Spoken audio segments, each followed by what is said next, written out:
Tiago, capítulo de número 4, versículo de número 1. Vamos fazer a leitura? Está com a sua Bíblia aberta? De onde vêm as guerras e as brigas que há entre vocês? Não vem das paixões que guerreiam dentro de vocês? Vocês cobiçam coisas, mas não as têm. Matam e invejam, mas não conseguem obter o que desejam. Vivem lutando e fazendo guerras. Não têm porque não pedem. Pedem, mas não recebem, porque pedem com más intenções, com o fim de gastar com seus próprios prazeres. Adúlteros, vocês não sabem que a amizade com o mundo é inimizade com Deus? Portanto, se alguém quiser ser amigo do mundo, faça-se inimigo de Deus. Ou vocês acham que é sem razão, que a Escritura diz que o Espírito que Ele fez habitar em nós tem fortes ciúmes? Ele, porém, concede-nos graça maior. Por isso diz a Escritura: Deus se opõe aos orgulhosos, mas concede graça aos humildes. Portanto, submetam-se a Deus, resista ao diabo, e ele fugirá de vós. Aproxime-se de Deus, e ele se aproximará de vocês. Pecadores, limpem as mãos, e vocês que têm o coração dividido, purifique o seu coração. Entristeçam, lamentem, chorem, troquem o riso por lamento e a alegria por tristeza. Humilhai-se diante do Senhor, e Ele vos exaltará. Humilhai diante da potente mão de Deus, e Ele vos exaltará. Meus amados, eu quero um pouco da sua atenção sobre esse texto, porque nós vamos trabalhar essa série com 3 domingos consecutivos, falando sobre as ações, as estratagemas do maligno. No primeiro episódio, nós falamos sobre o quesito perdão.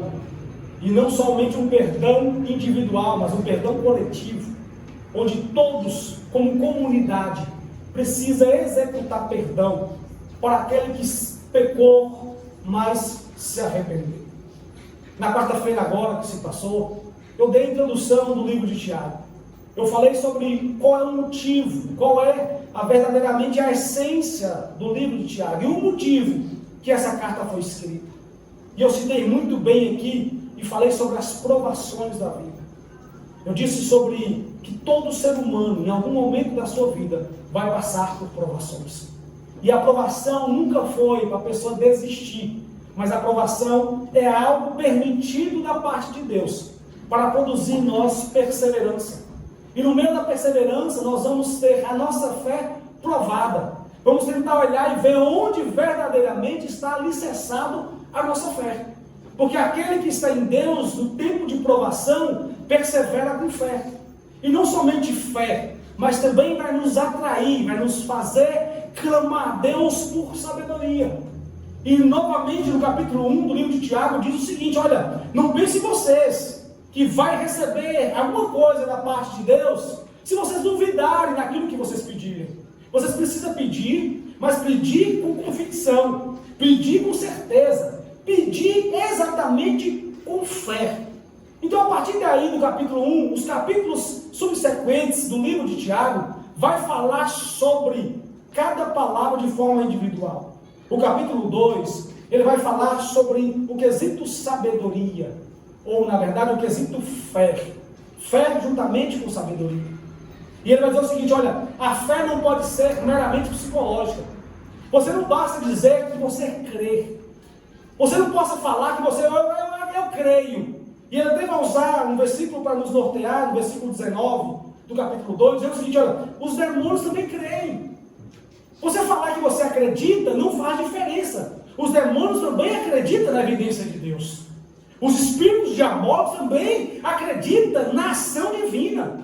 Então você dizer, bater no peito que você acredita em um Deus, não faz diferença na visão de Tiago. Ele está dizendo assim: a fé precisa ser confirmada pelas obras. Não basta apenas dizer que crê, mas tem que agir de acordo com a sua fé. Não basta apenas dizer que você vai fazer, mas você precisa executar aquilo que você disse que vai fazer. E ele vai usar dois modelos, dois exemplos, para falar sobre essa confirmação de fé. E o primeiro exemplo que ele usa é o exemplo de Abraão, quando foi pedido a Abraão seu filho Isaque. Ele diz, olha, Abraão ele foi justificado não somente por simplesmente ser justificado pelo ato de ir, mas porque ele foi executado, ele executou a sua fé, e a sua fé trouxe para ele os arquétipos de justificação. O outro texto que ele usa é sobre Raabe, quando Jericó, lá no livro de Josué, vai ser invadida, e Raabe, por fé, ela permitiu que os espias de Jerusalém saíssem de Jericó sem nenhum dano. Ele diz, olha, repare para a atitude de Abraão, repare para a atitude de Raabe. Eles não só simplesmente disseram que ia fazer, eles executaram, eles fizeram. E eles dizem, a fé precisa ser carregada de obra. Ah, irmão, eu tenho fé, glória a Deus por isso. Oh, eu acredito, glória a Deus por isso. Cadê as obras? Cadê as atitudes de fé? Cadê a evidência que você verdadeiramente acredita num Deus que é um Deus extraordinário? Porque a ideia de Tiago é chamar o povo para perto. Olha, na provação você precisa de fé, meu amado. E a fé não pode ser meramente psicológica. A fé tem que ser carregada de atitude. A fé precisa ser evidenciada. Na sequência, no capítulo 3, ele vai falar sobre a sabedoria. Ele diz, olha, vocês precisam também de sabedoria. Só que a sabedoria não pode ser uma sabedoria meramente conquistada pela ideologia humana. Tem que ser uma sabedoria que é divina. Porque a sabedoria humana, ela provoca coisas que não deveriam provocar. Por exemplo, a sabedoria humana é orgulhosa. A sabedoria humana é soberba. A sabedoria humana é desprezível. Mas a sabedoria de Deus, ela carrega misericórdia, ela carrega compaixão, ela carrega amor ao próximo. Ele diz, não busque a sabedoria, mas não a sabedoria humana, mas a sabedoria divina. Você percebe que Tiago está fazendo contrastes entre aquilo que o mundo carrega e aquilo que Deus tem para oferecer. Porque a visão dele é onde você tem alicerçado a sua busca, a sua fé, porque aqueles que vão passar por provações, como vai suportar diante do mundo, se você não tiver alicerçado em Deus? É no capítulo 4 que ele vai marcar o seu livro. Porque o capítulo 5 é aplicações práticas, o capítulo 4 é o clímax do livro, é a parte mais importante do livro de Tiago, porque agora ele vai detalhar sobre tudo aquilo que ele falou no capítulo 1, capítulo 2 e capítulo 3. Então no capítulo 4 ele começa dizendo da seguinte maneira, olha, de onde que vem as guerras? De onde que vem as situações adversas na sua vida? O que é que traz isso em evidência? Fala para nós. Tiago está fazendo uma pergunta retórica. Ele está chamando assim, olha, lembra que eu falei com vocês sobre a busca na porção das provações? Todo mundo será aprovado. Todo mundo passará por provações. Mas depende do Deus que você tem para você aguentar as provações da vida. Então ele diz, de onde que vem as guerras? De onde que vem as brigas? As contendas? As injúrias? Os problemas da vida? De onde que vem? E Tiago diz, deixa eu falar com você de onde que vem. Porventura não vem das paixões que guerreia dentro de vocês? Qual paixões são essas? A paixão de viver uma vida dúbia. A paixão de viver uma vida desregrada. Aquele crente fantasma. Aquele crente que ele tem um desejo totalmente colocado no mundo, mas também quer ser salvo e ir para a igreja. Ele não consegue se firmar os seus passos na casa do Senhor, porque ele também quer dar uma beliscadinha no que o mundo aí fora oferece. Ele está dizendo, de onde que vem os problemas do ser humano? Não é das paixões. E ele está falando, essas paixões não são celestiais. Essas paixões não são espirituais. Essas paixões são carnais.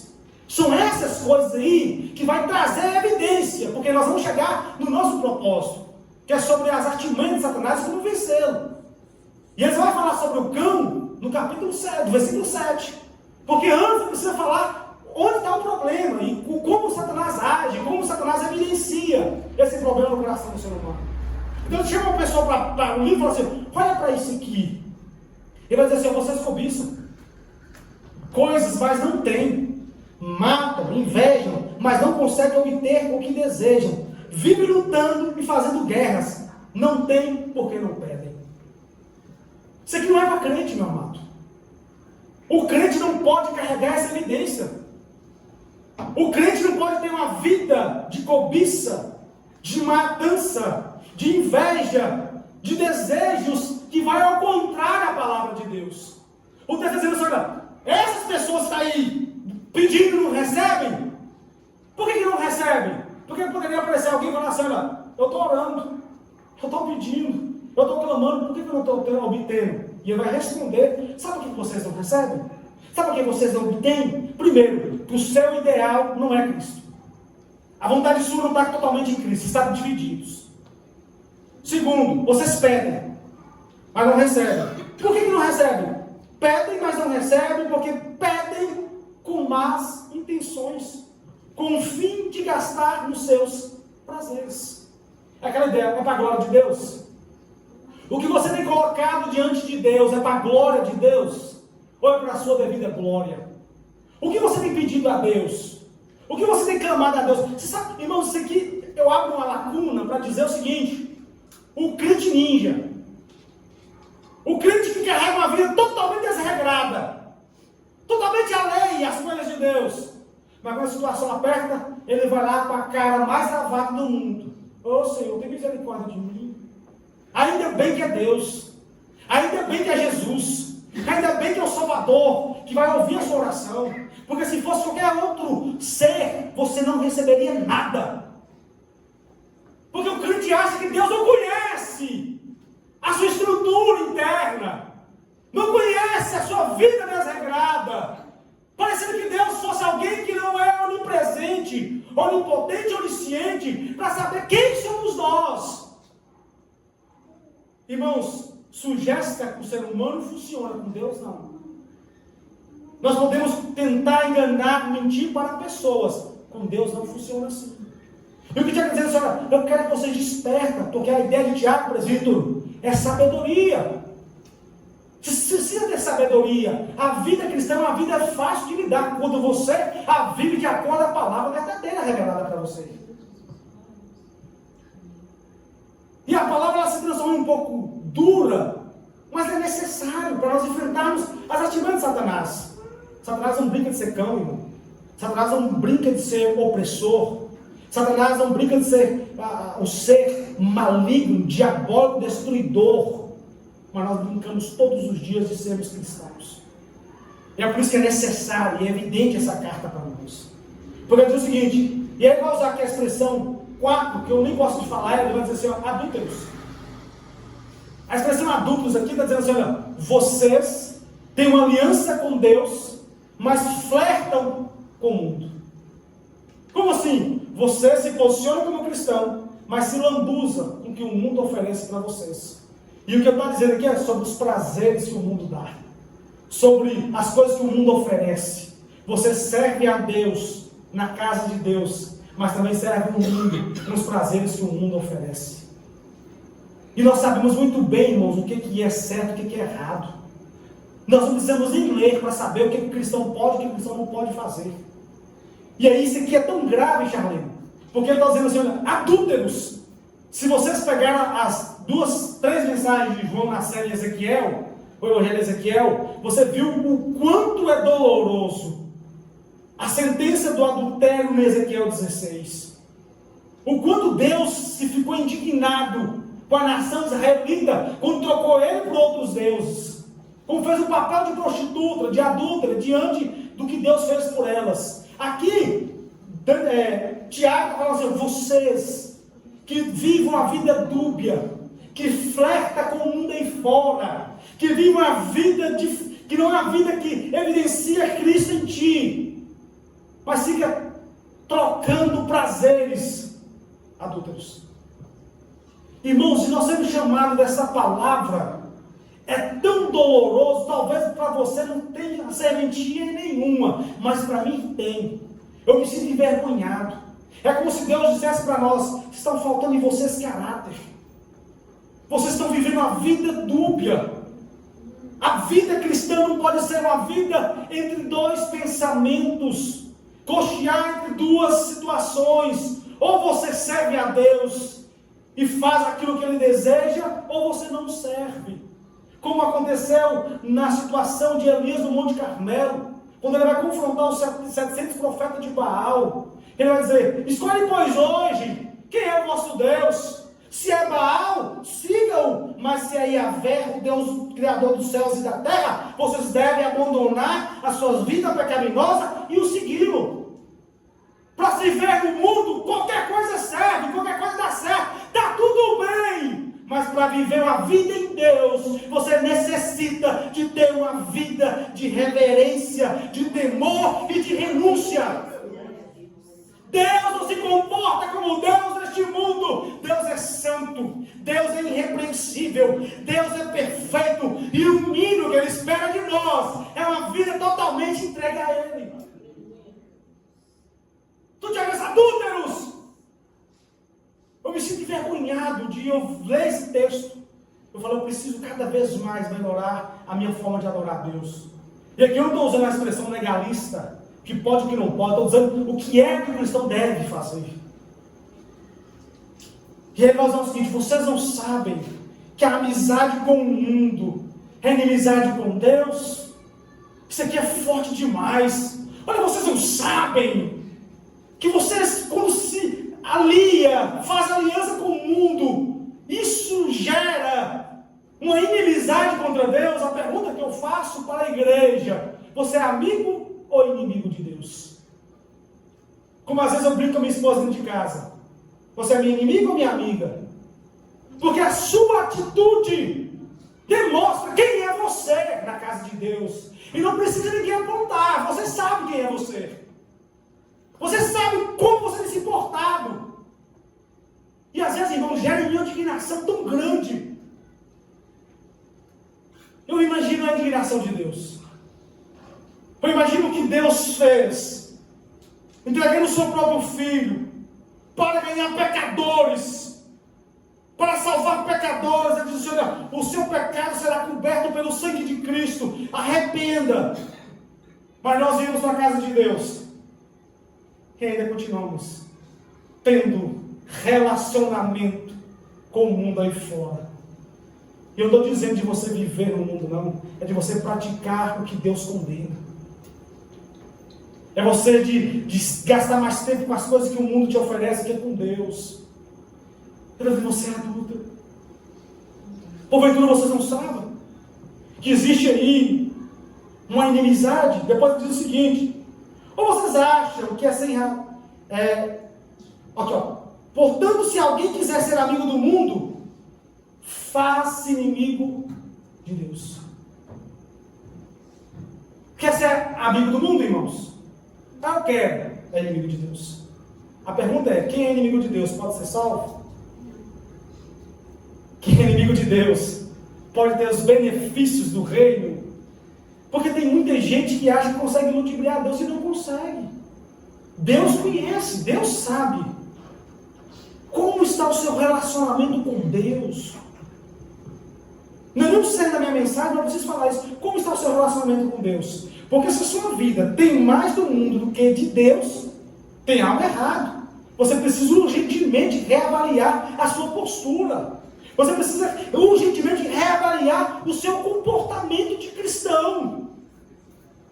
Ah, não, mas eu sou crente, mas tudo que você faz é contrário à vontade de Deus. Eu vou dizer para você: mentiroso, mentirosa, não é crente. Mas pastor, isso é muito forte. Mas Tiago está dizendo. Tiago está dizendo a palavra muito pior, presidente Ney, chama de adúlteros. E aqui nós falamos sobre o cão agindo. Porque nós queremos vencer o cão. Uhul, vamos vencer o cão. Vai mesmo? Bora ver o texto diz. Aí ele vai usar uma citação, irmãos. E aqui o versículo 5 eu tenho um problema. Eu preciso falar com você sobre ele. Porque Tiago vai usar uma citação. E essa citação, ela não está contida nos escritos bíblicos. Nós não sabemos de onde que Tiago usou essa citação.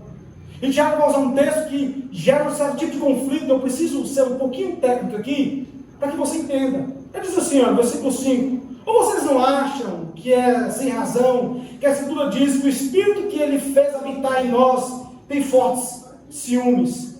Primeira premissa: se você acreditar que isso aqui é o Espírito Santo, e que o Espírito Santo tem ciúme de você está dizendo que Deus está corroborando com algo que é ruim. Porque essa expressão aqui é uma expressão negativa. Os ciúmes aqui, ele está mais voltado, nós podemos traduzir como inveja. E é algo negativo. Então Tiago não está querendo dizer isso. Tiago está dizendo assim, olha, o espírito que foi soprado em você, o espírito humano, o desejo dos céus, eles são os desejos ciumentos. Vocês, a inclinação humana, a inclinação má, uma inclinação invejável, uma inclinação que tem ciúmes. Ele está dizendo assim, olha, vocês não sabem que o espírito que está em vocês carrega inveja, carrega ciúmes, deseja coisas ruins? E a resposta nossa, não sabemos, ou sabemos. Aí no versículo 6, ele faz um contraste. Ele diz assim, olha, ele porém, esse porém que é um contraste. Se o espírito humano tem uma negação, inveja, desejos ruins, ao contrário disso, todavia, Deus nos concedeu maior graça. Por isso diz a Escritura, Deus se opõe aos orgulhosos, mas concede graça aos humildes. E ele está fazendo uma citação ipsiliter, uma citação direta de Provérbios 3, 34. E quando você olha para o Provérbios 3, o livro de Provérbios capítulo 3, é um livro que vai fazer um contraste entre a sabedoria de Deus e a vivência em Deus, e a sabedoria do mundo e a vivência no mundo. E ele vai usar sempre esse contraste. Olha, aquele que quiser viver segundo as suas próprias concupiscências, o seu próprio desejo mundano, vai padecer. Mas aquele que quiser se sujeitar a Deus, terá maior honraria. E ele trabalha o capítulo 3 do livro de Provérbios dessa forma. Então Tiago está olhando para Provérbios e falando assim, olha, você precisa executar sabedoria. E a sabedoria sua tem que ter humildade. Não se sinta orgulhosos. Não se sinta alguém pomposo. Você precisa se humilhar.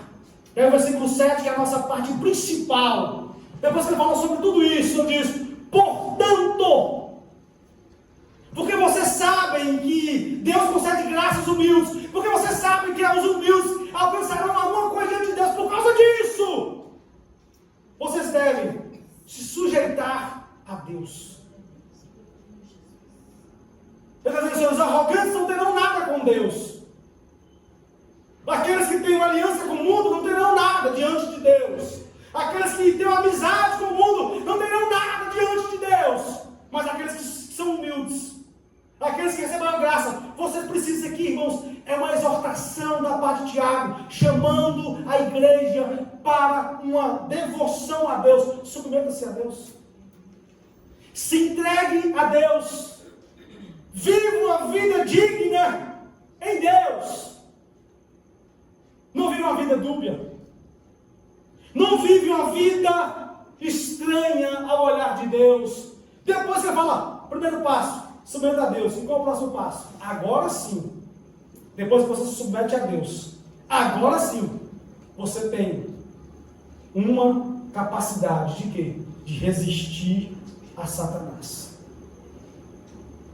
Satanás só será neutralizado quando a sua vida estiver totalmente entregue a Deus. Não adianta, irmão. O problema é nosso, como cristãos, nós queremos viver uma vida de qualquer jeito. E queremos que os gurus da fé orem para que Deus expulse os demônios que estão na nossa vida. E Tiago dizer, não! Eles não vão embora se você não mudar de vida. Eles não vão largar se você não mudar a sua forma de viver. Enquanto você tiver uma vida dúbia, eles estarão te atiçando, eles estarão provocando em vocês os maus desejos, eles estarão explorando em vocês os desejos corriqueiros pecaminosos que vocês carregam. Vocês precisam urgentemente sujeitar a Deus, se entregar a Deus por completo e não pela metade. Tem alguém que entrega a Deus pela metade? Eu sei que tem. Então você precisa mudar de vida hoje. Porque não adianta, irmãos. Aí nós vimos essas igrejas, e aqui algumas igrejas ficam, expulsa a capeta, manda a capeta embora. Irmãos, você está olhando para uma pessoa que mais lida com isso, no meio de vocês. E não funciona, irmãos. Demônio não vai embora. Você manda ele embora hoje, amanhã ele volta de novo. Vai embora. Irmãos, ele acha um lugar árido, um lugar propício para isso. O próprio Jesus Cristo disse assim: olha, quando o espírito maligno ele é expulso, ele sai, ele roda em lugares áridos, mas voltando, achando a casa adornada e vazia, ele volta e traz mais 7 demônios pior do que ele. E o estado dessa pessoa será pior do que o primeiro. Então não fique querendo que Deus faça alguma coisa se você não mudar de vida. Não tenta colocar em Deus a culpa da sua vida ruim. Foi o que nós trabalhamos na quarta. Se você não estava na quarta, assiste a pregação, está lá. As provações da vida. Ela vai falar sobre isso. Não tente colocar em Deus a culpa da sua vida ruim. Quer dizer assim, Deus não é culpado. O culpado é você mesmo. Deus é querendo te mostrar como você vence as artimanhas das trevas. E você não quer aprender. Sujeita a Deus. E a minha pergunta que eu faço, que eu fiz na oração, vou fazer de novo: qual é o tempo que você tem se entregado a Deus durante as 24 horas que você tem? Irmãos, é mais fácil o diabo rir da gente. Você vai orar para fulano para quê mesmo? Fulano está totalmente banhado em mim. Tudo que eu proporciono para ele está lá. Como diz C.S. Lewis, no seu livro Carta de Diabo ao Aprendiz, coloca os desejos no coração deles. Mostra para eles que a oração é ruim, que a oração não serve para nada, que a oração é cansativa. Coloca isso na cabeça deles, e assim você terá eles para você. Irmãos, eu nunca vi uma geração que não quer se sujeitar a Deus, porque a arrogância, a soberba, isso não é elementos da ação divina, são elementos da ação diabólica. E a sujeição a Deus precisa de renúncia. A sujeição a Deus precisa de mudança de vida. A sujeição de Deus precisa você escolher quem é que você serve. Ah, mas eu quero, manda os demônios embora. A vida é totalmente estranha. Agora experimenta mudar de vida para você ver se as coisas não melhoram. Irmãos, eu não concordo com o ciclo que as pessoas vivem. Ah, porque meu pai viveu, minha mãe viveu. Não! Você agora é cristão, seu pai talvez não era. Você agora serve a Deus, talvez seu pai não servia. Você não pode se comparar e achar que está tudo certo. Não, está errado. A vida de cristão tem que ter coisas boas em Deus. Cadê a sujeição a Deus? Ele diz assim: olha, submeta-se a Deus, porque Ele concedeu maior graça para nós. Seja humilde. Reconheça que você não pode. Reconheça que você não consegue. Diz para Deus e começa a cortar a sua amizade com o mundo. E se entregar totalmente a Deus. Porque às vezes as pessoas querem diminuir a ação divina. Você acha que Deus é suficiente para mudar a sua vida, irmão? Você acha que Deus é poderoso o suficiente para transformar você? Você acha que Deus é suficiente para pegar esse probleminha, que para Ele não é nada, para você é um problemão, de resolver no simples estalar de dedo? Não diminua Deus. O problema é que nós somos covardes. Não queremos nos entregar a Deus totalmente e queremos obter de Deus aquilo que Ele prometeu sobre aqueles que são fiéis.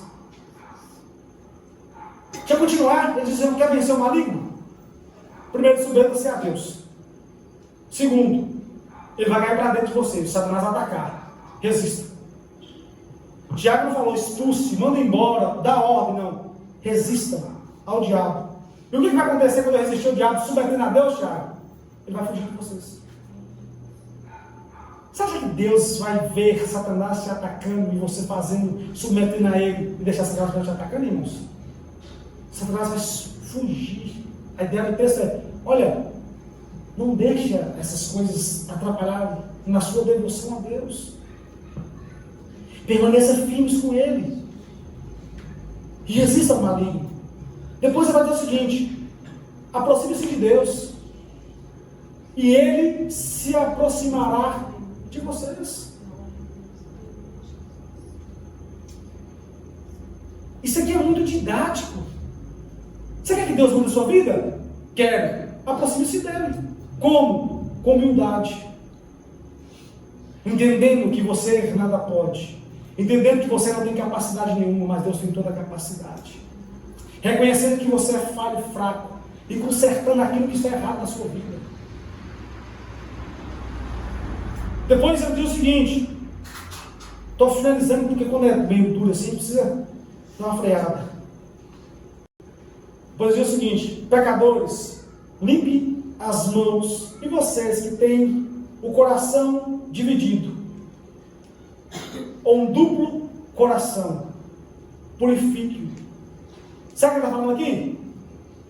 Vocês que têm flertado com o mundo e com Deus, escolha quem você vai servir. E eu acho que a resposta é: eu vou servir a Deus. Eu quero servir a Ele que pode todas as coisas. Então ele está dizendo: olha, não viva a vida dúbia. Coração duvidoso, coração dúbio, coração aqui, mente dividida, eu não vou colocar mente dividida aqui, mas a palavra realmente é coração duvidoso, coração dúbio, coração dúbio, desejos duplos. Ô irmãos, quem é que não tem aqui? Hoje eu quero Deus, mas amanhã eu não quero, hoje eu quero buscar, mas amanhã eu não quero. Ele diz: vocês não vão adquirir coisa alguma. Ele está refletindo o que ele falou lá no capítulo 1, presente de Ney. Quando diz assim: olha, peça a Deus sabedoria, mas não peça duvidando. Não pense vocês que duvidem que vão conseguir coisa alguma. Não pense vocês que têm o coração dividido entre Deus e o mundo. Vai ter alguma coisa da parte de Deus. Você está se enganando. Não adianta. Ele diz assim: ó, purifiquem, ou limpe, tirem esse duplo desejo e se sujeitem totalmente a Deus. Não deixe Satanás ter primazia sobre a sua vida. Pelos maus desejos que você carrega, lute, encare, sujeitando a Deus. E ele diz assim: o que vai acontecer comigo quando eu tentar fazer isso? Entristeçam-se, lamentem, chorem, troquem o riso de vocês por lamento e alegria por tristeza. Quer dizer, quando você tentar frear os desejos pecaminosos que o mundo te oferece, você vai ficar triste. Você vai se angustiar-se. Ele está dizendo: persevere. Faz parte da aprovação. Lute com fé. É por isso que ele disse lá atrás: olha, a aprovação produz perseverança. E a perseverança é a prova da vossa fé. Por que eu quero isso? Para me ser liberto das garras de Satanás. Sabe o que acontece, irmãos? Na primeira dificuldade de aprovação, você pula fora. É como uma pessoa que tem que parar de fumar cigarro. Quando sente o cheiro, não, só uma tragadinha. Aí volta tudo de novo. Irmãos, eu posso falar com toda sinceridade? Eu posso falar? Nós temos que largar de ser ignorantes. E ver que nós não podemos. Tem coisas que você precisa fugir. Falar: eu não vou flertar com isso, esse mundo vai me matar. Eu vou submeter a Deus. Mas eu estou querendo ir, não vou. Não vou, eu vou ficar em Deus, eu vou sujeitar em Deus. Eu não vou, porque se eu for, eu vou cometer pecado. Eu vou errar, eu vou cair. Por que nós somos tão ignorantes? Sabemos que vai dar ruim, vamos lá e fazemos. Sabemos que Deus não agrada, vamos lá e praticamos. Gente, eu não consigo entender a mente humana. Tem várias ciências na mente humana, psicologia, psicanálise, psiquiatria, e às vezes não entende. Chega dizendo assim: é sim, ó, faça isso, você vai ser bem sucedido, faça sim. Mas nós falamos: não, não quero fazer isso não. Está dizendo: olha, vai chegar um momento que você vai lamentar, você vai chorar, mas persevere, porque tem aí algo da parte de Deus que vai te deixar assim, maravilhado. Versículo 10, ele diz assim: humilhem. Novamente ele vai falar a mesma palavra. Versículo 7 diz: submeta-se a Deus. Versículo 10 ele fala: humilhem-se diante do Senhor. Se humilhe diante de Deus. E a pergunta que eu faço para você: como nós humilharemos diante de Deus? Essa humilhação deve ser carregada de oração. Ela deve ser carregada de reconhecimento do seu erro, do pecado, das falhas. É lutar com Deus, dizendo: Senhor, olha para mim. É se entregar verdadeiramente a Ele. Porque depois de tudo isso aqui, o texto diz assim: ó, e Ele te exaltará. Não fica usando aquela mensagem, a teologia popular, os humilhados serão exaltados. O texto está dizendo isso, então, aqueles que se humilham, que se entregam, que refreiam os seus desejos, que refreiam as suas vontades, que ele vai resistir a Satanás, vai chorar, vai lamentar, vai se entregar totalmente a Deus, vai ter tristeza. Esses sim serão exaltados. Serão exaltados na onde? Quando Cristo voltar para buscar a sua igreja. Eu não consigo entender um crente que não está na vida lutando, porque todos os dias precisamos lutar. Porque todos os dias o mundo quer flertar com nós. É como se eu olhasse para Provérbios, que eu tenho convicção que Tiago está olhando para Provérbios, e eu estivesse vendo ele falando sobre a sabedoria representada na figura de uma mulher, e a sabedoria do mundo representada na figura da prostituta. E Tiago diz no capítulo 3, se não me engano, de Provérbios, que a mulher estranha, ou a prostituta, está nas esquinas, já se ataviou, já se adornou, está esperando alguém que é tolo, para cair nos seus laços. E quando alguém vem, ela diz, venha, eu já preparei a minha cama, está toda adornada, venha e deita-se comigo. E aí o escritor de Provérbios diz, e o tolo não discerne, e acaba se deitando com a prostituta. Aí ele está falando sobre uma pessoa, está falando sobre, usando a figura de linguagem, usando a sabedoria como a mulher certa, e a prostituta como a ação maligna.